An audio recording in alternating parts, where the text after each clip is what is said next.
All right, so today we're going to be looking at May, June 2016. All right, let's get started.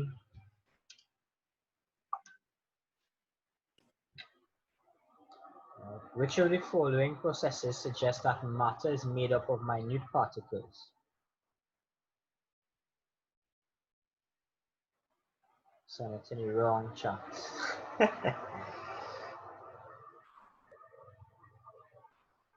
You forward it? All right. Thanks, Cristiano. I appreciate that. Yeah, so you just have too many groups. All right, great, well done. All right, so let's go.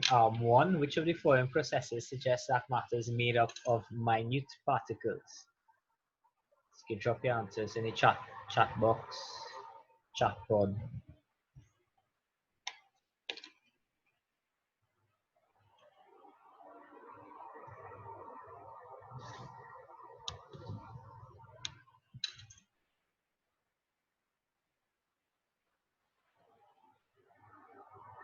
Yes, that's correct, Kira. Well done, Cristiano.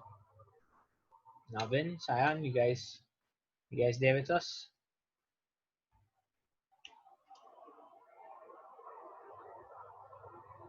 Right, diffusion suggests that particles are made up of minute particles, right? That'll be our correct answer. A is the correct answer for number one.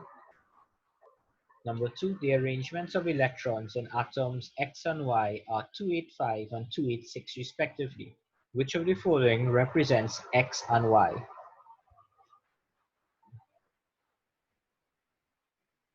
So we look at the outer shell electrons to identify what they are. Very good, Kira. Well done, Cristiano.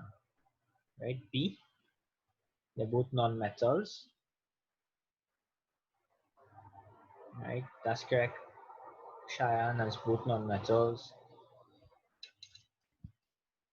3, so which of these elements forms a chloride that is ionic in nature?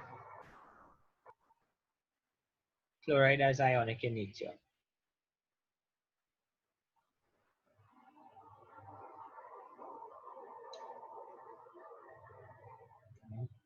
So think about your properties of ionic bonds.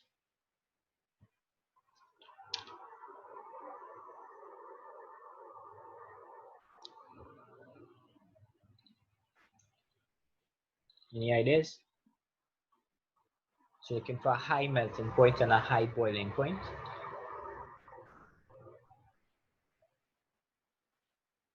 Yeah, correct, Navin. That would be C.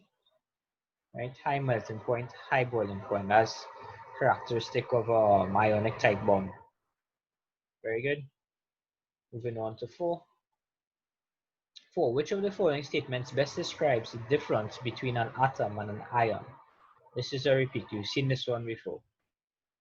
Everybody should be getting in on this. Yep, that's correct. Very good, Navin. Right. An atom contains equal numbers of protons and electrons, whereas an ion contains unequal numbers of protons. That's what give them the charge, either negative or positive. Right? So on even nature, the number of protons and electrons that causes that charge to happen. 5. Which of the following features are true about the arrangement of electrons, protons, and neutrons in an atom?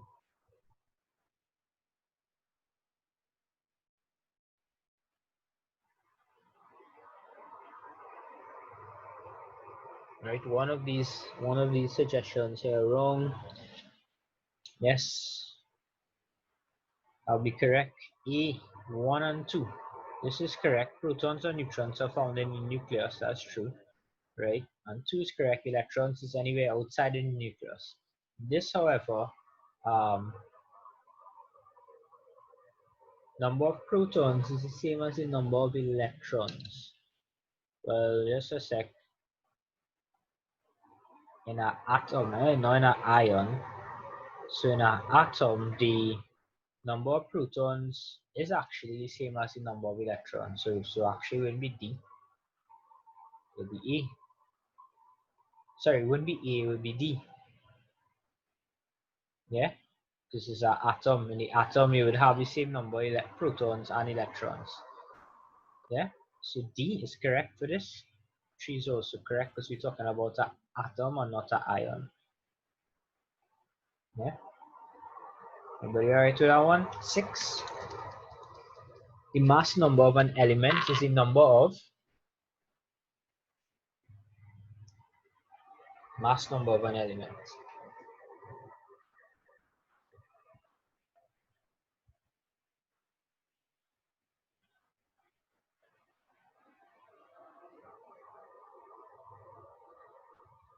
What do we add together to get the mass number? Yep, that's correct here. Neutrons and protons, and yep, very good. Well done. Well done, Shan. Neutrons and protons, and good. Moving on to number 7.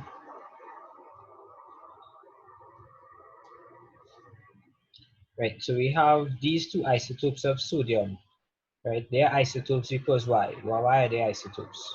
What makes them isotopes?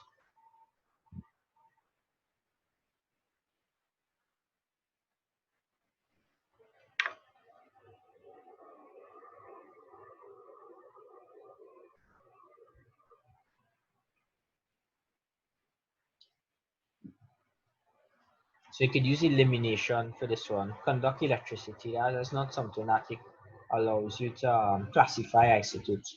Reacts vigorously with water, not neither. Have the same relative atomic mass. This wouldn't make sense because isotopes don't have the same atomic mass. I mean, look at it. The atomic mass here is 24, right? And this one is 23. So that's a nonsensical answer. D, have the same number of protons. As silly as it might sound, it actually is correct. They do have the same number of protons, right? The protons are the same as the number of neutrons that are different, right? And that's what makes the isotope. Right? They have varying number of neutrons. You can see here, one is 24 and one is 23. But the proton number, the atomic number is 11. They both have 11 protons. It's the same number of protons here. The difference in the mass is accounted for because here we have what 13 neutrons, right? And here we only have 12 neutrons for sodium 23. Yeah, 12 and 11 will give them back to 23. 13 and 11 will give them back to 24. So they have varying numbers of neutrons. That's what makes them isotopes. But the answers here, the only one that's applicable is D. They have the same number of protons, which is true because when I look at the atomic number, also called the proton number, it's the same. What do you get that? So D, have the same number of protons. That's our answer there. 8. The disadvantages of using a soapless detergent.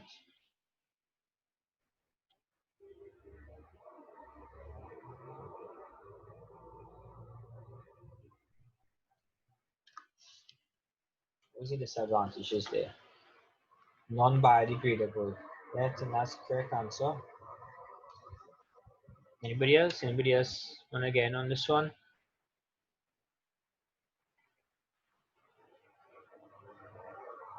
Anybody? Yep, now when you're correct, it's non-biodegradable. Right, it doesn't break down. D, right? There's a disadvantage of using soapless water. Right, works well with hard water. Soapless detergent, sorry. It works well with hard water, but it's non-biodegradable. 9. Which of the following aqueous solutions contains 1 mole of hydrogen ions? Yep, this is a repeat. You've seen this one before. 2 dm cube of 0.5 molar dm cube HCl. And we could even see that this is 1 molar hydrogen ions here, HCl. Right, one of them. All the others has 2 moles of, or more than 2 moles of hydrogen ions. Right, so A was the correct one, but for 9A. Number 10.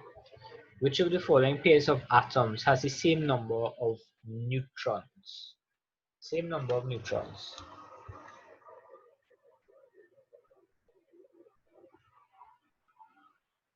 Nothing has B, Q or B.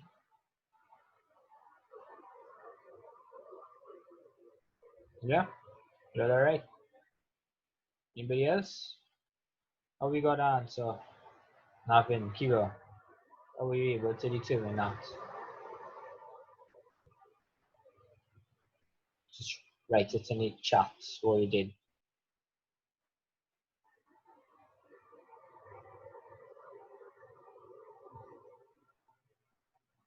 Yeah, looks correct.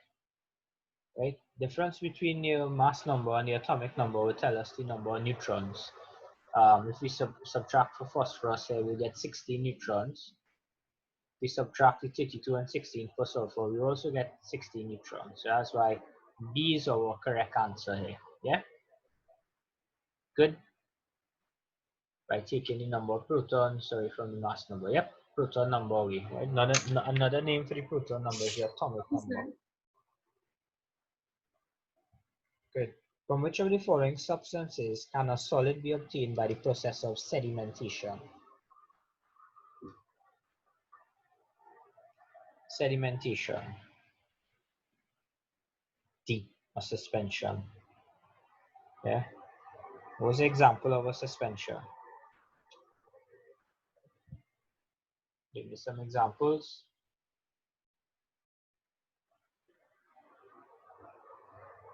Sand in water. Yep. Very good.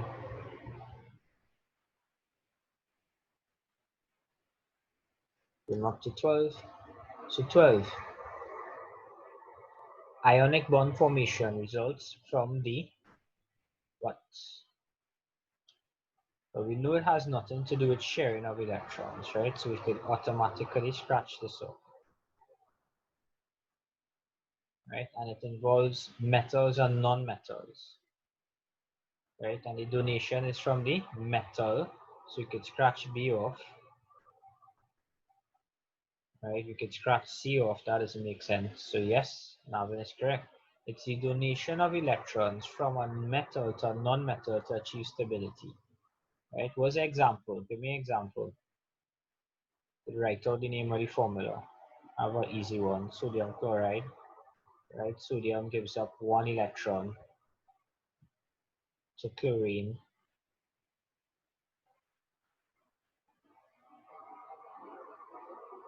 right? Remember this? They give it NaCl, you end up with a Na positive charge and a Cl here minus. That's how we get NaCl. Yep, very good. Good example. 13. Which of the following statements describe the effect of temperature on the solubility of solids in water? What happens when we adjust temperature?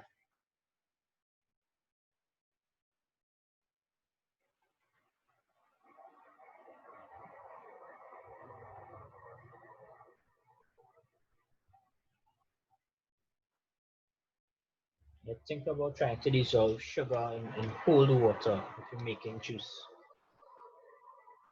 I don't know if that's an appropriate example because probably now everybody's buying juice already made, right? Yeah, if you try to do juice with cold water, it takes longer to melt that sugar inside of there. You know, as the temperature decreases, the solubility will decrease.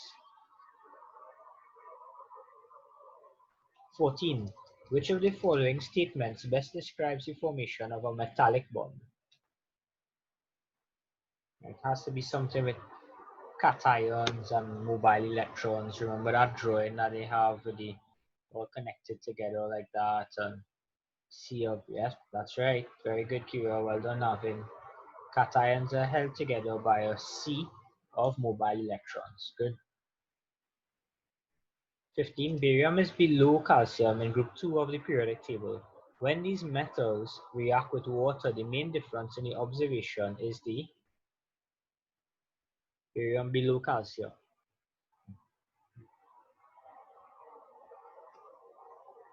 Talking about reactivity here now of group 2 metals.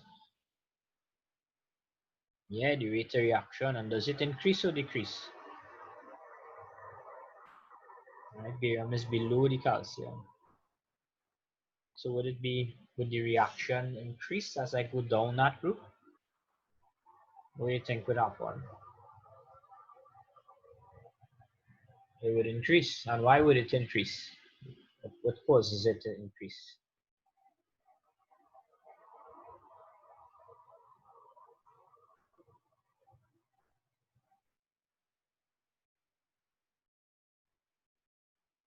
Anybody have an idea why it increases? The electron could leave the shell quicker. That's good. No, yeah, that's good. And see, you have the question mark there, right? But why does it leave the shell quicker? Because it's what? Because its outermost electrons are further than the last element. Yeah, yeah. Because you see, yeah, think about it like this, right? As you go down the group, right? Whatever's to the top, if you're thinking about the periodic table, right? Um, and well, all the elements is going to be listed in periods, right? So you have period 1, period 2, period 3, period 4 as you go down, right? That's how it's going to work. As you go further down the group, each time you go down the group, the size of the atomic radius increases. Because each time you go down the group, this would have been period 1, then period 2, then period 3. The number of shells increases. And as the number of shells increases, it gets further and further away from what? From the nucleus. So if the nucleus was in the center here, each time it gets bigger, the electrons on the outer shell are further away from the nucleus. And then what happens is you have other shells now shielding it away from the nucleus, right? I can't draw only many shells, but we just pretend, right? And think about it. These electrons are negatively charged, right? These are negatively charged. Here is much closer to the attractive power of the nucleus, right? So the nucleus pulls the electrons into it. But when it gets bigger, these electrons on the outside here are further away from the nuclear attracting power, which is positive in nature. And then you have a barrier of other electrons, other negative electrons. And we know that a negative and a negative, they will repel each other. So it's easier for this electron to be discharged, to lose this electron. So as you go down the group, especially for your group 2 metals and the group 1 metals, the rate of the reaction increases. So you guys are correct. Yeah, just draw it visually so you get a better idea and it'll help you remember this diagram why you lose the electrons. Drop a 1 if you understand that. Right, so 15 was B. Yeah, that was clear. Nice. Right, Balloon, Cheyenne, Cristiano. Jadon, you good? Understand that? Didn't see Destiny. Is Destiny here today?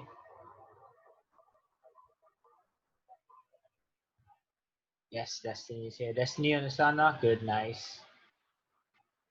Right. 21. Wait, nope, skip something.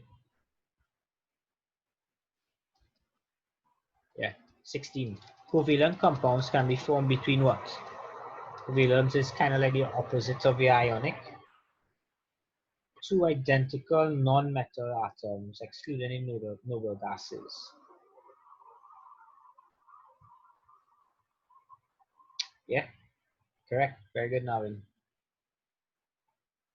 It's just, yeah, it's correct. Two identical non-metals, excluding noble gases. It always have to be two identical. I mean, uh, think of like methane gas. We kind of consider the H as a metal because it's in group 1. Yeah, but this would be the most appropriate answer out of them we have available here, right? But covalent bonding usually takes place between non-metals, right? It doesn't always have to be identical. I can't think of any off the top of my head right now, right? But non-metals is the characteristic, and the other characteristic is the sharing of electrons as opposed to the donation, right? So we're not donating anything here, we're sharing electrons. Good. 17 and 18 refer to the following sets into which elements may be placed. So I was just telling you about our groups, periods, right? Halogens as a name of a group. So let's look at the statements they have here. Select the set of elements which best fits the following descriptions. Each set may be used more than once or not at all to answer the items. Right? Which set of elements forms molecules which contains two atoms? 16. Why can't be B? A positive ion and a negative ion. A positive ion and negative ion would be an example of ionic bonding, right? That would be like the example I gave you just now with sodium and chloride. Another thing is that you could only get a positive ion from a metal, right? Only metals lose electrons to form positive cations, right? And that defeats the purpose. Is not a characteristic of a covalent compound. A covalent compound usually involves anions sharing electrons, right? Anions sharing electrons. Yeah. So this one is why that is positive ion here just makes a big mess. It's not going to fall in line with the characteristics of a covalent compound. Yeah, that's good. All right. So 17, elements that forms molecules that contains two atoms. I'll give you some hints. Cl2, Er2, right? I2. Where are these elements coming from? Which group? These are group what elements? And what do we call group 7 elements?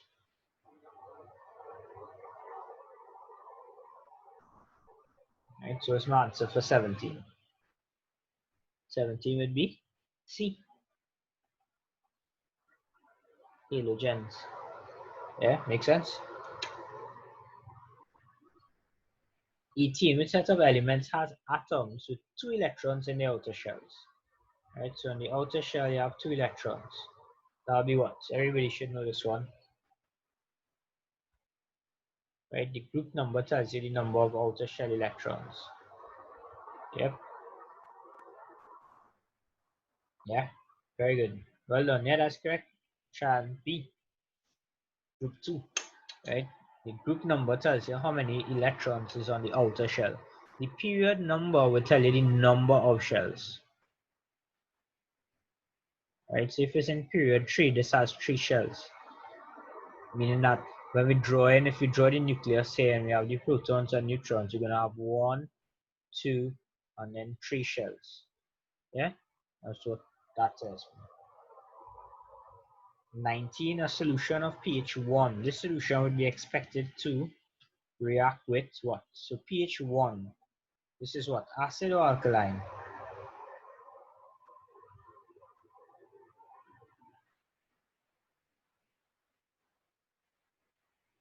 You tell me, pH 1, acid or alkaline? Good, Cristiano. Good, Navin. It is acid, yes, right. So which one of these is correct? Navin has an answer ready. Acids react with metal to produce good hydrogen gas. So I don't think we have to go any further. That's correct. We know that for a fact. Very good. Well done, Navin. Well done, Kira. Well done, Cristiano. Let's look at 20. Which of the following trends would be observed in moving from left to right across period 3 of the periodic table? The melting point of the elements increase. The native dioxides becomes increasingly acidic. The elements become more electronegative. What's your thoughts on this one?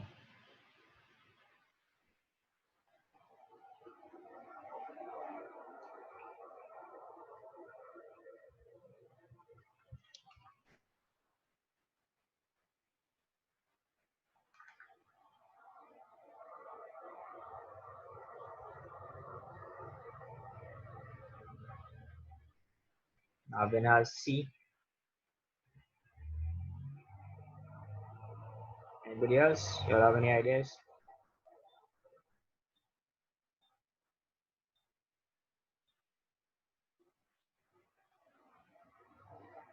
Christiana says C as well.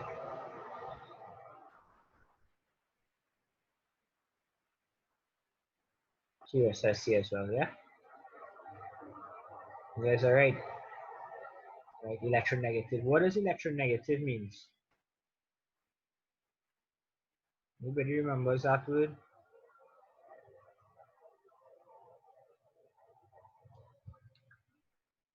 Electronegative.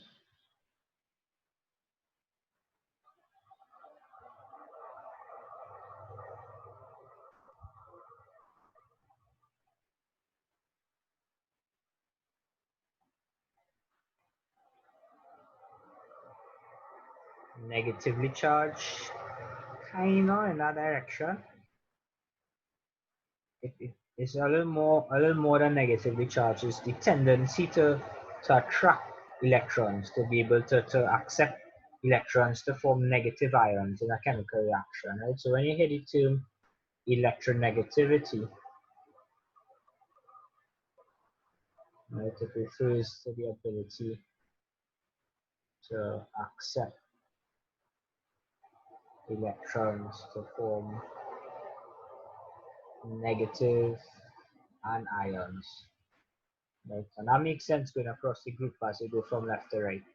Right, the nature of the oxides become increasingly acidic. Yes, that makes sense. I mean, think about going all the way across to the halogens. Most of those oxides are acidic in nature, right? So that's why we have to the melting point increases down a group, not across the period. Yeah? 21. Which of the following terms best describes the oxide of a metal? Oxide of a metal. Sodium oxide, zinc oxide.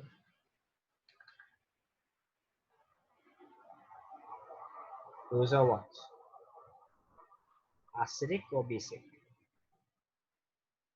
Think about if I take the oxide and I add water, sodium oxide, and I add water and I get sodium hydroxide. What happens there? You get a what? A base, yeah? They're bases. Like metal oxides are bases. Think about the bases. Zinc oxide, sodium, sodium oxide, magnesium oxide. All these are bases. 22. Which of the following techniques may be used to separate a mixture of plant pigments into their individual components? This is like when you all did the experiment with the dye and we wanted to see the individual colors that form and make up the yeah, paper chromatography. That's right. The paper chromatography. 23. In electrolysis of aqueous copper 2 sulfate solution using copper electrodes, the anode would do what? So this we saw this before. Yes, that's correct. When it decreases in mass, right? Because remember when I drew that diagram and I was telling you this is the lump of the copper anode. Usually you have a pure piece of copper on this side, right? And what you do is you use copper sulfate solution here.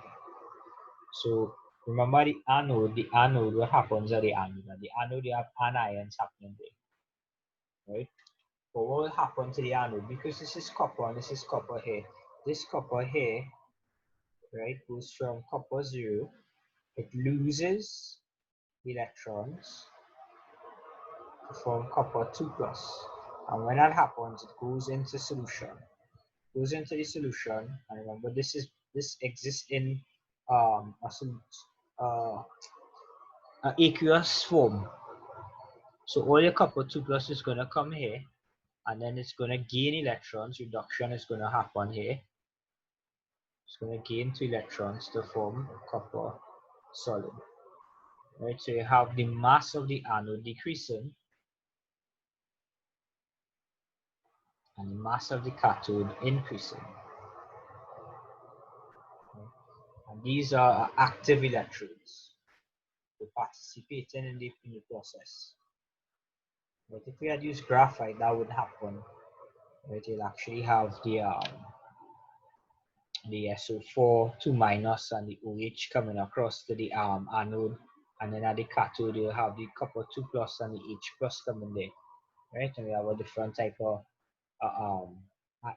ions being discharged at each anode, right? So A is the correct answer for that. It decreases in mass if we're using copper electrodes. The copper electrodes are active, right? So the anode would decrease in mass. Very good. Moving on, 24. The equation of the reaction of silicon with chlorine is shown below. In this reaction, silicon is a reducing agent and is what? So the reducing agent is oxidized, that's for certain. It is always oxidized. So we have two with oxidized. So which one is it? So look at it. I mean here it has oxidation state of 0. Here it seems to have oxidation state of +4. How did I get that +4? Because chlorine is always -1. Right? So for me to have Cl4, 4 of these -1 chlorines, it means that this has to be a +4. So that is a increase from 0 to +4 on the number line. Right? Think about it. 0, 1, 2, 3, 4. That's an increase in oxidation state. So A. Yeah, makes sense, right? So A is correct. Right? So that's how I usually decipher oxidation states. You go with what you know. You know chlorine is a negative. That's from that table I sent you all in the group chat. Well, Christiana sent you all because I sent it to the wrong chat. Right? Yeah, that table is important. Right? And then you could use your periodic table too if you want to kind of work it backwards. Right? And re-engineer it. Because chlorine obviously would be a minus because it's a group 7 element. Reverse engineer, as I want to say. 25. The only giant atomic structure that can conduct electricity is. Look carefully at what they're talking about here. But we know polyvinyl chloride doesn't conduct electricity because we use that to insulate electrical pipes. So that's out. Quartz. You all know what's quartz? Quartz is like a mineral. Yeah, correct, Jadon. That's good. Very good. Quartz is a mineral. It's like a stone. Like graphite, we use that as electrodes, remember? And it has a giant atomic structure. That's a diamond. Diamond doesn't conduct electricity, though. Right? They're called allotropes because they show different type of properties. Right? Same structure, they show different properties. So my correct answer for this is graphite, guys. Graphite. 26. 2.3 grams of an oxide of iron were heated in dry hydrogen. When the reaction was completed, 1.68 grams of ions were formed. The oxide of iron was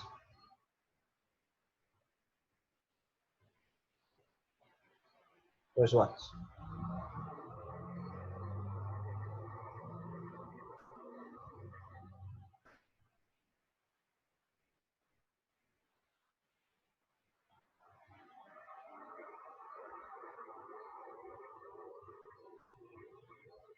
Oxidized.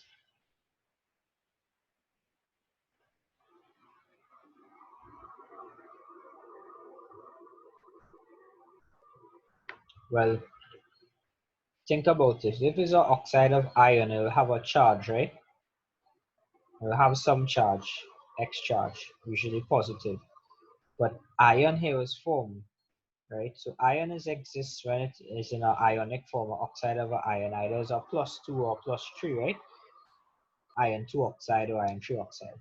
But now we're going down to 0, right? It goes back to iron in the solid state. They're telling me that 1.68 grams of iron was formed, right? So that means that that was a reduction in oxidation state. In order for reduction in oxidation state to happen, right? Like if I was at +2, for this to go down to 0, right? It was only +2 because protons was more than electrons. For me to drop down to 0 mean that I had to gain electrons, right? To cancel out these positive protons to go down to 0, right? And gain of electrons, reduction is gain, oxidation is loss. So it means that this oxide of iron was reduced, right? It gained electrons to become iron, E. Make sense? Drop a 1 if that makes sense to you.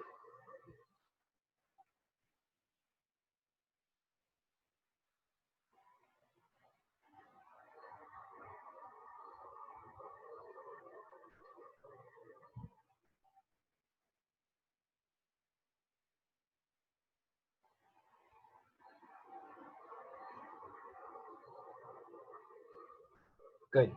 Everybody understands. Excellent. So moving forward, number 27. Which of the following energy changes occur during the breaking of chemical bonds?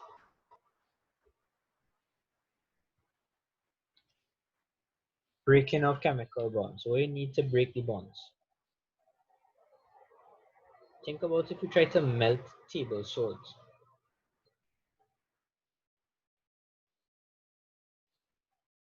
Energy is what? Required to melt it. Yeah? B. Breaking of bonds require energy. Very good. Well done, well done. 28. Let's see 28. Which of the following factors does not determine if a particular cation would be discharged during electrolysis?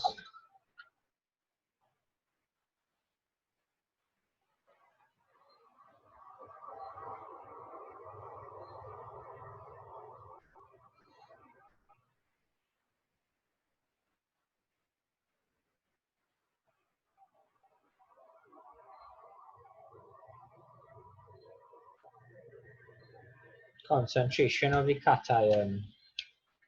Actually, yeah.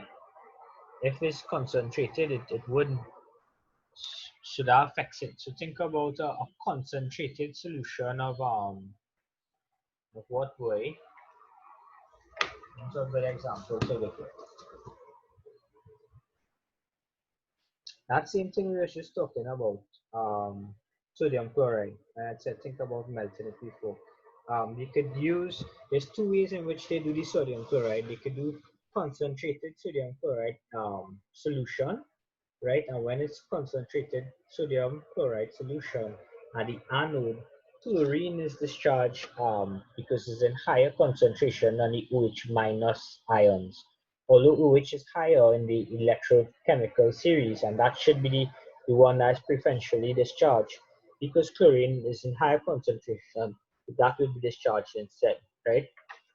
If I do dilute sodium chloride at the anode, I'll have OH minus being discharged there. I'll have two different products at the anodes. So that does determine which cation would be discharged concentration. I should use the cathode for my example, but it's the same thing. For the concentrated NaCl, you have H plus being discharged um, on both ends, and that's only because is high in electrochemical series, but concentration affects it. The temperature of the solution. Now one iffy. The type of electrode, yes, because I showed you the example with the copper electrodes versus graphite, right? We know for certain the position of the cation electrochemical series would affect it, right? And just explain concentration. So the correct answer here is C, the temperature of the solution. That does not determine if a particular cation will be discharged, preferentially discharged to another. Right, so correct answer for this one is C. Yeah. 29. In the following diagram, X represents a symbol of a positive cation. Right? Which of the following pairs represents the number of neutrons and electrons in X? Alright, this is an easy one, so I want everybody to answer this one.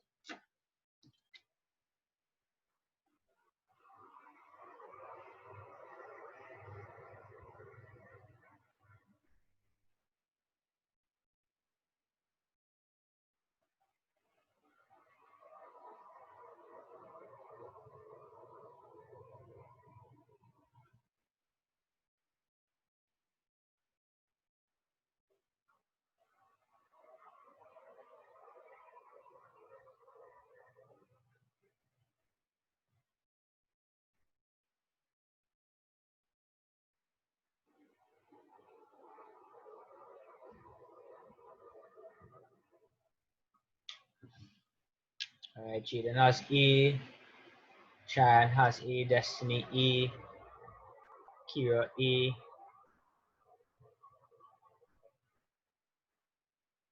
Alright, Cristiano A. Yep, you guys are correct. The number of neutrons is going to be 20 because just like we saw before, you're going to subtract these two to get the number of neutrons. But although this is the atomic number and it tells us the number of protons, it tells the number of electrons only in a neutral atom. All right. This is an ion and it's 2 plus. So it means that the protons is greater than my electrons. So I have 20 protons, but I have 18 electrons. Hence the 2 plus. So you guys are correct. A is the correct answer. Very good. Well done. 30. Which of the following oxides react with both acids and bases? Both acids and bases as an amphoteric oxide.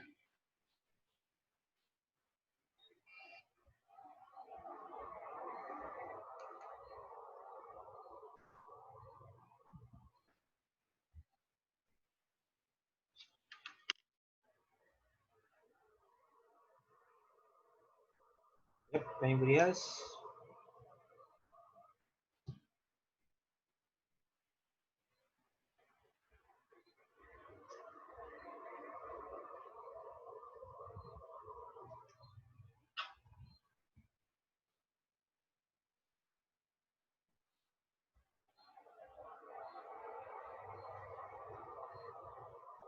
Yes, Al2O3 as an amphoteric oxide.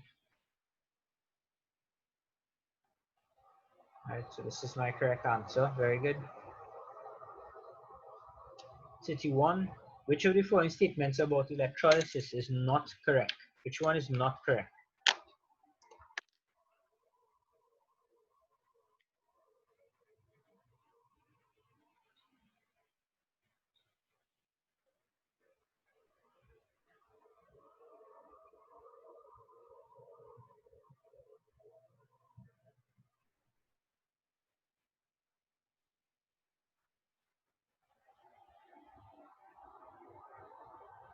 Electrons leave the solution via the positive electrode. Yeah, electrons enter the solution via the negative electrode. Right? See, decomposition electrolyte that the electrode produces an electric current. That's not true. Electric current comes from the battery. And the decomposition of the electrolyte at the electrode is due to an electric current. Yeah, pretty much. It's supplying electrons there, either gaining or losing. So that D is correct. So C, yeah, decomposition of electrolyte at the electrode produces the electric current. That's not true. The electric current it comes from the battery. Yeah, makes sense. Makes sense, guys. I mean that makes sense to you. Yep, drop the one.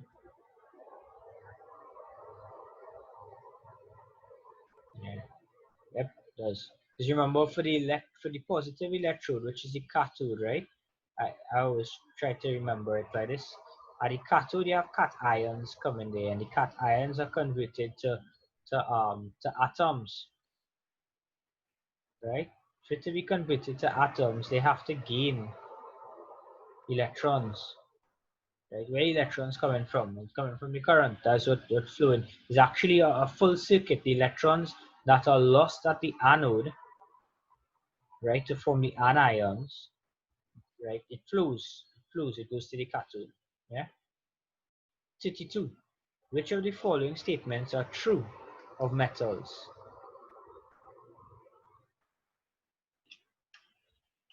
True of metals.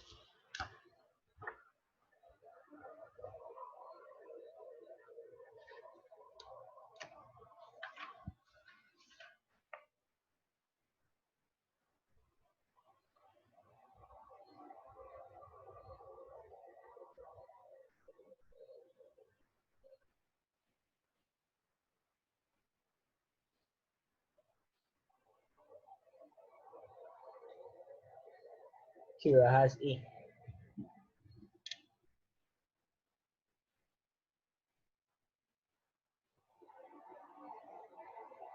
Yep, that's correct. Because we all know that metals conduct electricity in the solid state.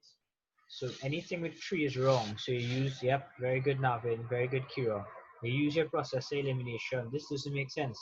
They conduct electricity only when molten, right? Metals, that's not true. Copper is conduct electricity. That's one of the best conductors of electricity. We use copper wires. Right? So anything with 3 is wrong. So that means this is wrong, this is wrong, this is wrong. This is right. They form solid chlorides and they generally form basic oxides. And we saw this one just a short while ago. 33.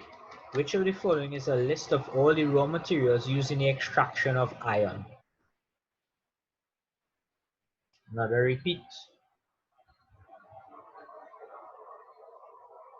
Use elimination. This one don't even have iron in it, so that should be good. Bauxite. Bauxite is for aluminum. It's raw materials. Yep, and you know you need the coke to reduce the iron. So yes. Yeah, the bauxite does raw aluminum. That's what they process to get to the aluminum bauxite.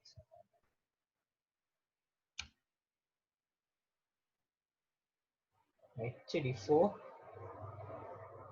Which of the following methods can be used in the extraction of aluminum? Which method we use for aluminum? Aluminum needs plenty energy because we have to supply what? Electricity. Because we don't do the reduction because of how reactive aluminum is. Right? Aluminum, when we have to the industrial process for aluminum, right, to do electricity, electrolysis. Yeah? See? Electrolysis of the oxide and the molten states. The bauxite, the L2O3.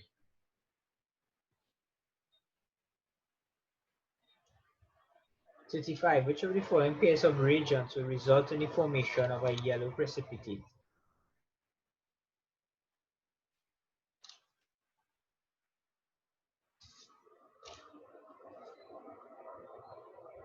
A yellow precipitate.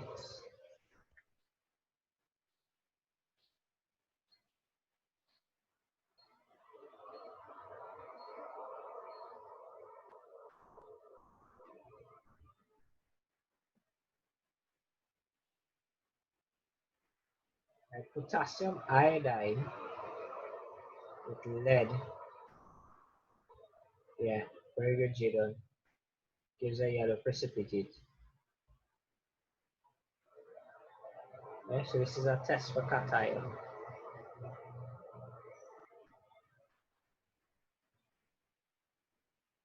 Right, E for this one, right? So remember that.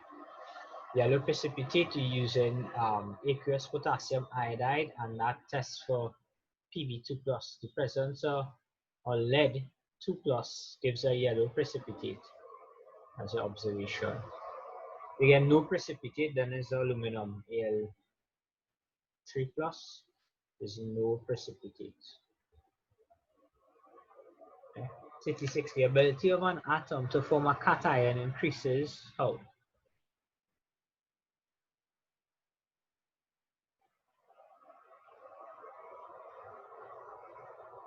It wouldn't be A because we just saw before that the electronegativity across increases as you move from left to right.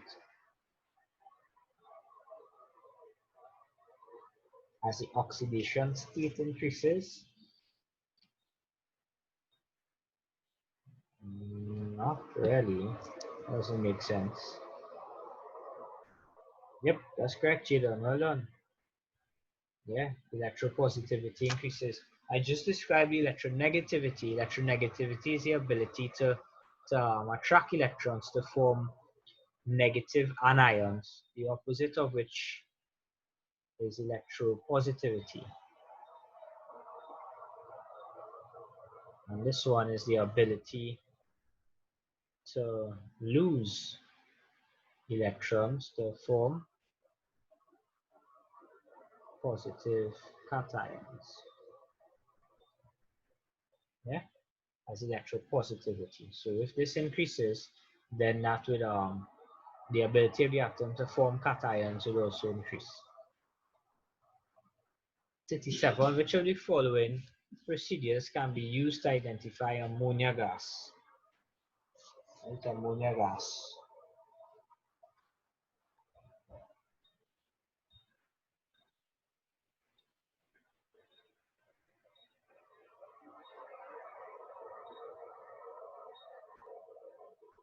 Right, blast through lime water, that's for carbon dioxide. Burning splint, that's for hydrogen. Right, placing a gluing splint in a jar. Right, a gluing splint is for oxygen, is rekindle it. Placing red and blue litmus paper in a jar of the gas. That would be the correct one. What would happen? Which litmus paper will react with? Good job, Navin. Good job, Kira. It's an alkaline gas. I'll give you a hint. So alkaline gases turn red litmus to what? Blue. Very good, Jivan. Red litmus will be changed to blue for the ammonia gas. Right? And this is a very common alkaline gas, right? Very common alkaline gas. So always remember that. Good. We're doing good. Like the answers. 38. In which stage is the oxidation state of iron increased? Right? Just think on the number line, right? Increase. Put the numbers on the number line and see if it decreases or increases. So here, we have to work out the oxidation state of iron here. What's the oxidation state of iron here? Right? If you go to that table, that's saying the CO3 is a 2 minus. Is it?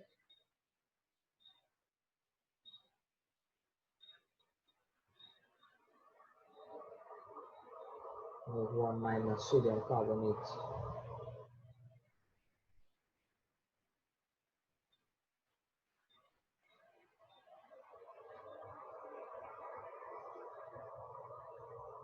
So it's plus 1 here.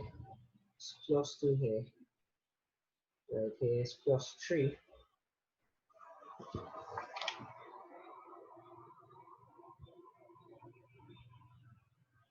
Here is plus 3 as well. And here it is plus 3 as well. See that? I'm going to do them again.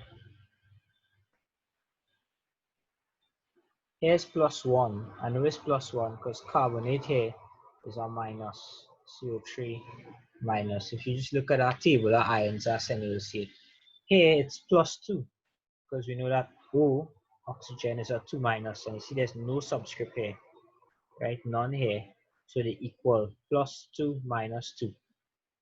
Right? Here it's going to be plus 3. This is minus 2. So what they do is they just swap the numbers. That's how I get the 2 and the 3 there. Right? And I could tell the same thing here and here. And even here, which is usually minus. And look what I have here. So this is plus 3. This is plus 3. Right? This one here is plus 2.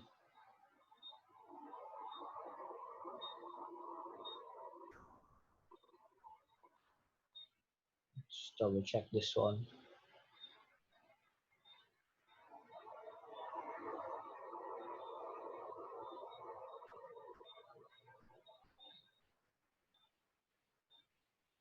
Yeah.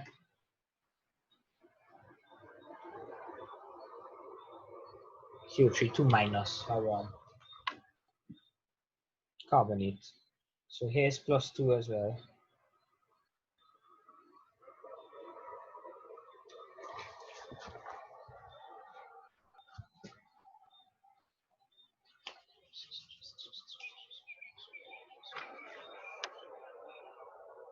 Yeah.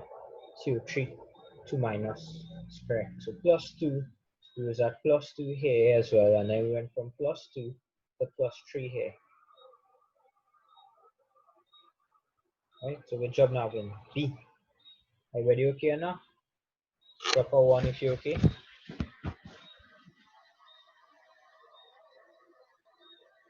Good. Well done, Kira, Cheyenne, Navin. Jidan, you okay? Destiny, alright? Understand what happened there? So we know that CO3 was a 2 minus. So get that in our table there and good, you'll have it. Right here was a 2 minus as well, and then we went up to a plus 3 because we've seen these changes in the subscripts at the bottom there. 69. Which of the following aqueous solutions will produce a blue precipitate with aqueous sodium hydroxide? The copper 2 plus is known for giving a blue precipitate. Right, this is another test for cation. Copper 2 plus is usually blue in color. So that's an easy one to identify. Anytime you see that blue color, especially with sodium hydroxide.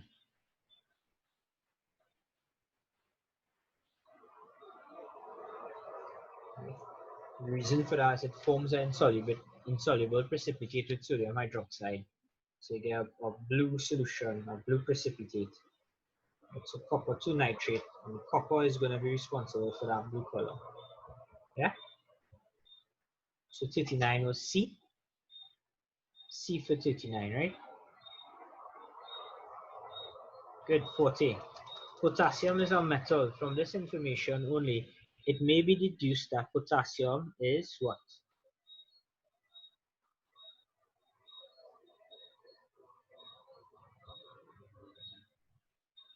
A good conductor of electricity, has a low melting point, is very reactive, is very soft. Yeah, good conductor of electricity.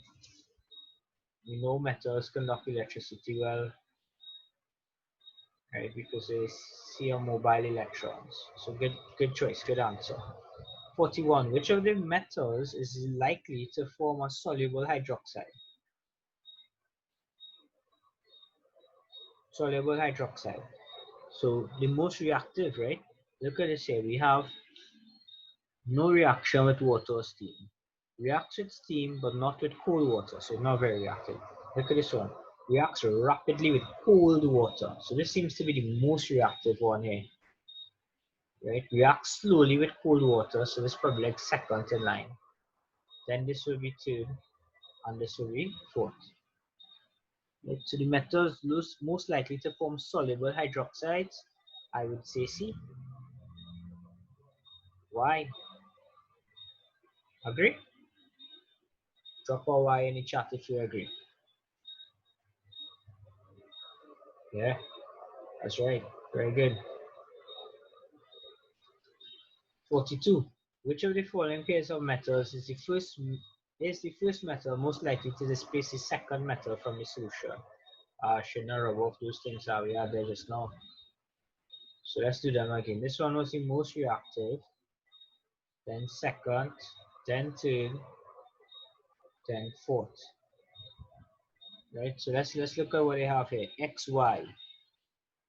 X, which is third, displacing Y. That would make sense. That's out. Z and X, second to displace third. Alright. Let's have some potential. W, which is the least reactive to displace X. That's not happening. And then Z to displace Y. Second, to displace the most reactive, that's not happening. So our correct answer is Z can displace X. B. Yeah, everybody agree with that one? Yeah, makes sense, right? Yeah.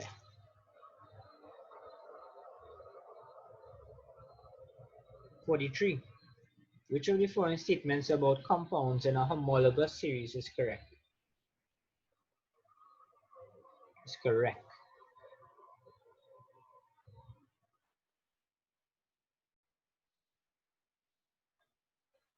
D. Yeah, very good, Kira. Quick on the draw. Well done. Yep, Navin, that's correct. D. Successively by CH2. Each time the chain gets longer, we add on another CH2, another CH2, another CH2. Yeah? Functional group not really changing. 44. Which two of the following phrases correctly describe the compound shown?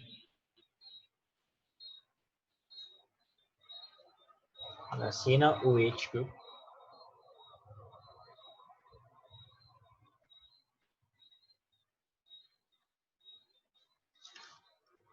So we know it's an alcohol.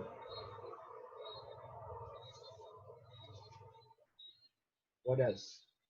What do we know of alcohols?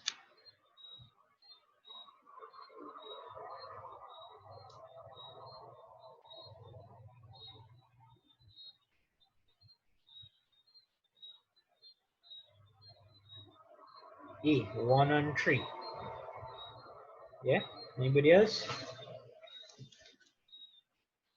Yeah, you're correct, Navin. Right, we know it's an alcohol for sure.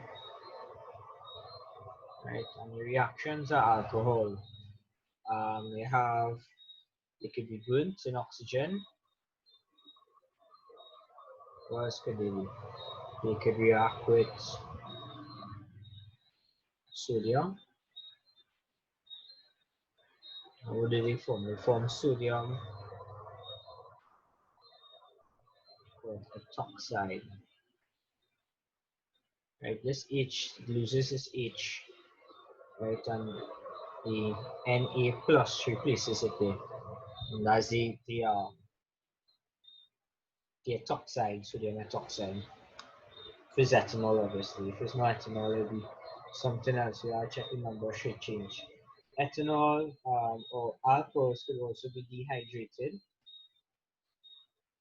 Right? And they're dehydrated using concentrated sulfuric acid.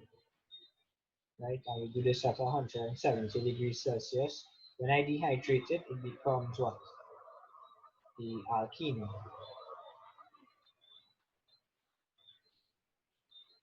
Right? What else could we do with alcohols? Alcohols could be oxidized. Right? As your breathalyzer test. Right? When it's oxidized, it forms the acid. Right? And lastly, acids.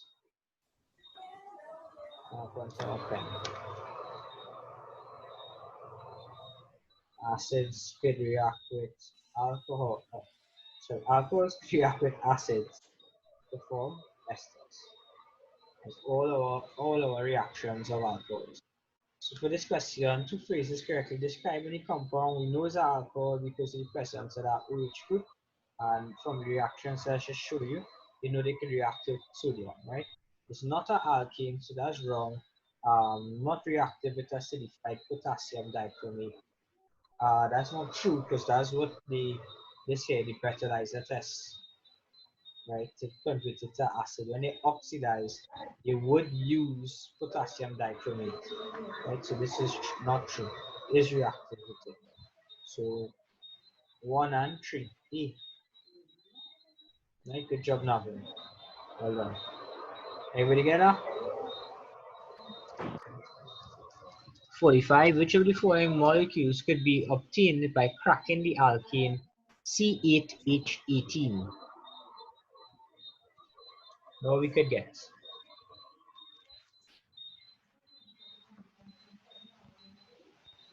Kira has B. Yes, I agree with Kira. Very good, Kira. B. 1 and 2. 46. A major natural source of alkenes and alkenes is what? Good. Petroleum. Crack petroleum, yeah? 47. Here's 47.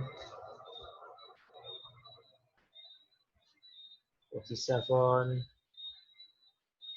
Which of the following substances is a product of a halogenation reaction with methane?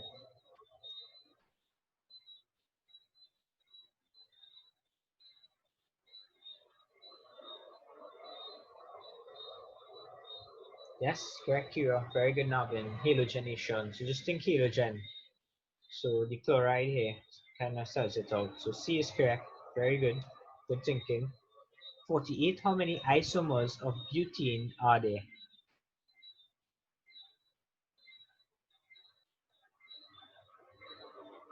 Yeah, correct. That's it. That's the only halogen that was in the question. You're right, that's true.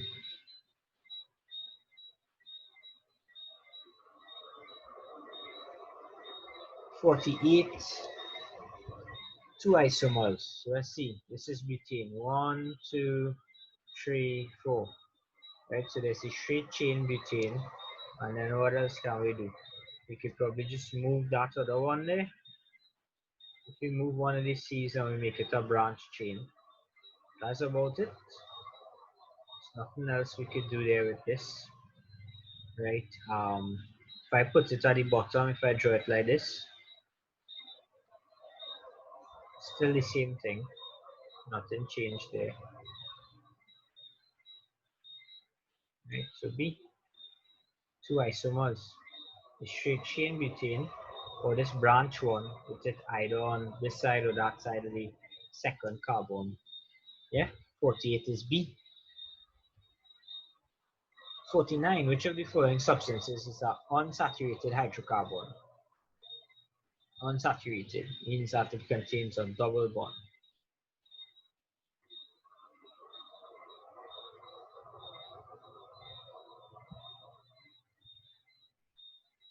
Yep, this is it here, propene. Met et prop. This is my propene molecule here. Right, met et prop. And this thing here, this double bond here is my ene. So we have propene. And this double bond gives it the unsaturated characteristic. Very good, guys. Well done. Good answer. 50. Jump the gun. In answering that, blah blah blah blah, you can use it once, more than once, not at all. 50. Which of these substances is a saturated hydrocarbon? Saturated. Not unsaturated, but saturated. So we're looking for alkane. Right? Alkane has the formula like this. So this one looks like it. If we have 3 here, right? 3 twos are 6 plus 2, 8. So we have a winner. 50 is C. Good job, Navin. 51. Which of these substances is a compound that is soluble in water? Was soluble in water? D. D is ester. What about the A? A is alcohol. Yeah, why not? People put alcohol in water, right? Think about when people do Johnny and Scotch or whatever, rum and I say Johnny and Scotch, I meant to mean Scotch and coconut water. The alcohol will dissolve in there, yeah? That's how I actually used to remember it. It's like, you know, people would mix drinks and they would put the alcohol in the water, so you know it's soluble in water. It doesn't conduct electricity, it's soluble in water. 52. Which of these substances is a compound used as a monomer unit in addition polymerization? Remember I was talking about this last day? I tell you only saturated compounds like ethene could be used, unsaturated compounds, and they are the only ones that undergo addition polymerization. So which one? Alkene. We're looking for alkene, one that has the formula, general formula CnH2n. CnH2n. Yep. B as alkene. So we could use this for addition polymerization. Yep. Very good. 53. The functional group present in a carboxylic acid, as organic acid. What is that functional group?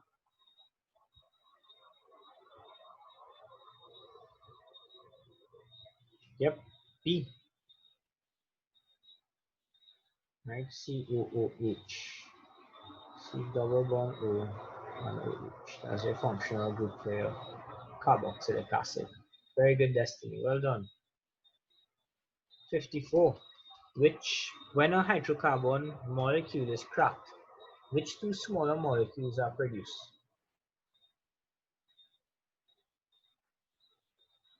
So you have a hydrocarbon, right? So that means that it's just carbon and hydrogen there. Yeah, good job, guys. What you can get is alkene and alkene. These two. Alkene, alkene.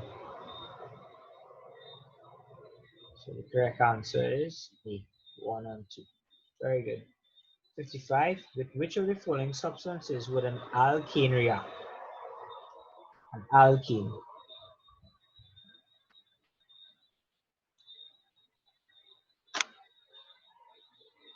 Remember, we were just talking about halogenation. Yep. B. That's right. That's the halogenation. We're going to go substitution reaction to the halogen. Right? Alkanes undergo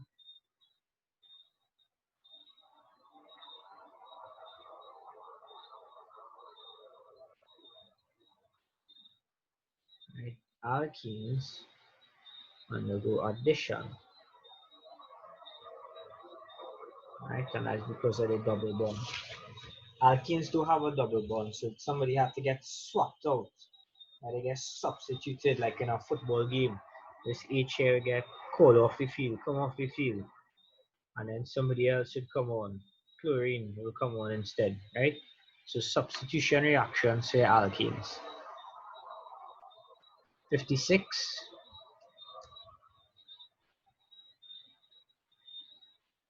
Which of the following structures represents the molecule but2-ene? But2-ene. So but tells us the number has to have 4. Met, et, prop, but. Right? 2 tells us where the double bond is going to be. B. Yep, everybody's good on that one. Very good, guys. Excellent. Good work. 57. Which of the following features is not true of all homologous series of compounds?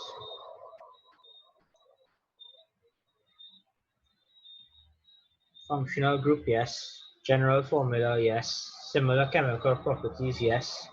So my wrong one is same empirical formula. Very good. Good job, Kieran. Well done. 58. Which two of the following substances can be produced directly from ethanol? Just tell you all the directly, all the things that you could do with ethanol. You can dehydrate them. You dehydrate them, they go back to the alkene. Right, so we know we could get ethene. I told you about the sodium ethanoate, and you can react it with acids as well.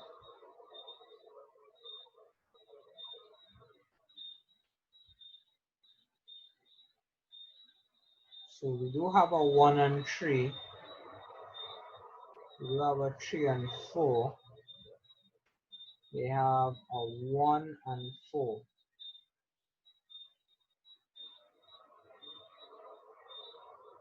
We know we can't get ethene, so anything with 2 is out. Right, so I'm gonna rub this off. You can't get ethene from the alcohol, right? That just not gonna happen. So anything that has 2, I'm scratching it off. So that leaves us with B. It's a kind of tricky question, eh? 49. The particle in a gas is what? How do gases behave?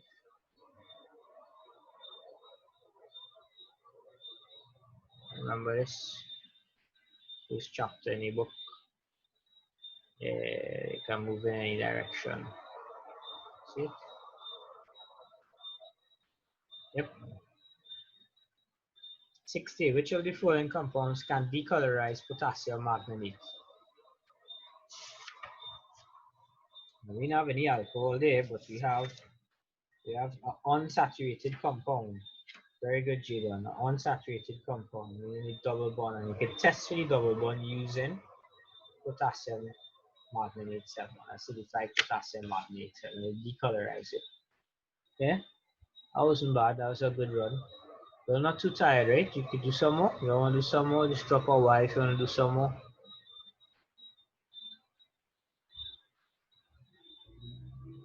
Not been hungry.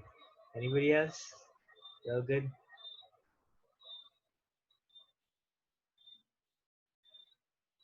Yeah. Alright, well, we finished the entire paper, so we close the recording. I'm curious as me too. Alright, fine. Yeah, I kind of hungry too.